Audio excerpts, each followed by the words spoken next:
because of his poor sense of direction and his very large head.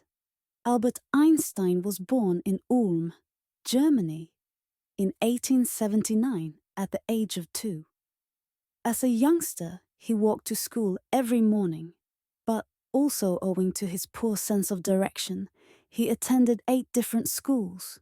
He was good at math even as an infant. He looked at his parents from his crib and wondered how 1 plus 1 could possibly make 3. As a child, he showed an interest in physics and read many books on the subject. He even called his father's sister antimatter. One of Einstein's heroes was Sir Isaac Newton, who discovered gravity when an apple fell on his head as he lay in his garden. Einstein, attempting to emulate Newton, lay on the grass in his own garden for 10 hours, but nothing happened. He thought that he had disproved Newton's theory, until his mother told him there were no apple trees in their garden. Einstein continued to honor his hero by eating his special fig cookies every day as an after-school snack. Young Einstein was always experimenting. He once swung his cat by the tail and noticed that the animal became more elongated the faster he swung it. The observation had no scientific significance, but it did cause a deep rift in their previously close relationship. At university, Einstein took a course in philosophy. He studied one of Zeno's paradoxes and, being a budding scientist, he went home and experimented with the theory by walking halfway to the wall over and over. He never reached the wall, as Zeno predicted, but he did break his nose in 3 places.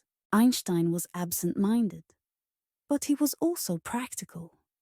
He rarely wore socks, except on formal occasions, when he put them on over his shoes, so as not to have to tie the laces, which he found burdensome.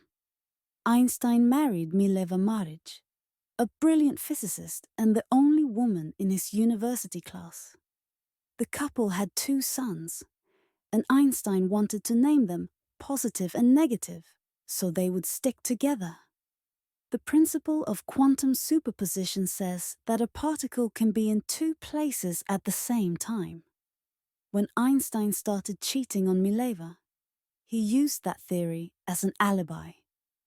When the marriage deteriorated, because of incessant squabbling, Einstein forced his wife into a contract to prevent her from interfering with his work.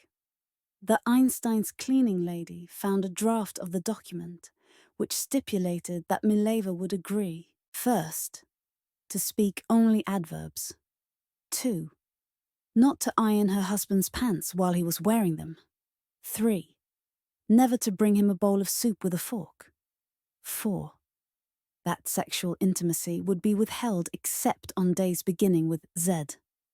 Einstein told Mileva that if she granted him a divorce, he would give her the money from his Nobel Prize, should he ever win one.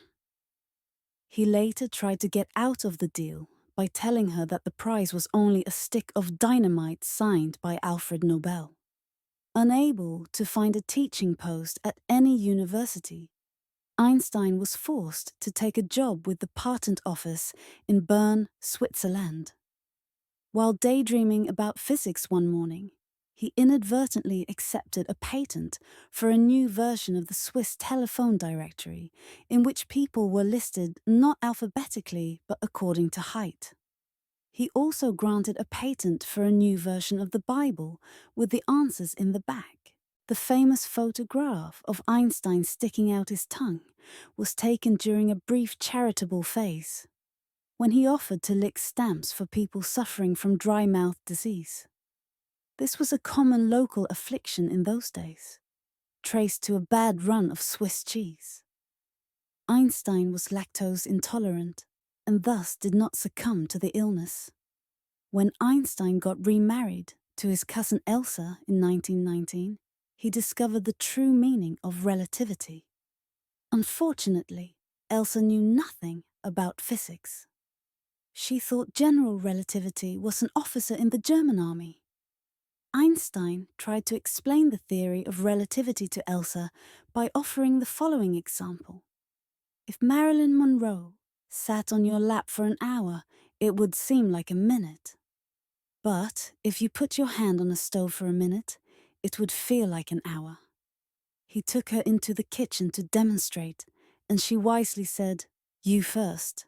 After Einstein's death, his brain was removed by a doctor named Thomas Harvey, who kept it in a jar. He took the brain everywhere he went and gave slices of it to other scientists to study. When Harvey traveled with Einstein's brain, he booked separate rooms out of respect. He resented that he had to pay full price for Einstein's room. Once, haggling, he told a clerk, "It's only a brain, for God's sake. You don't have to change the sheets." When he checked out, he learned that Einstein had run up a huge room service bill.